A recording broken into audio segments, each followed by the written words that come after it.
Hi guys, natatandaan niyo ba yung video ko kahapon na 'di ba nagpagasolina ako tapos umalis ako kasi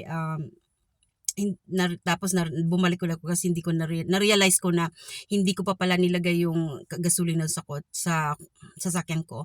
So anyway, kinukuwento ko yon sa asawa ko kagabi. Sabi ko, "Babe, you know what happened?" Yun na nga na umalis ako tapos hindi pala nakalagay. So sabi niya mas worse pa daw yun sa kanya kasi umalis siya saka lang niya na-realize mga 20 minutes later na hindi rin niya nilagay yung gasolina dun sa sasakyan niya dahil na-distract siya kasi mayroon siyang kakilala na nakipag-usap sa kanya tapos gano'n. Pero ang nangyari naman daw ay yung gasolinahan na pinag-anuhan niya, tiningnan lang naman yung computer na o yung CCTV nila na hindi talaga siya nagpagasulan. So, naibalik din yung pera niya. So, at least hindi lang pala ako nag-iisa na nangyari sa kanya. But it's funny kasi pareho pala nangyari sa kanya. Hindi niya kinuwento sa akin yun ha.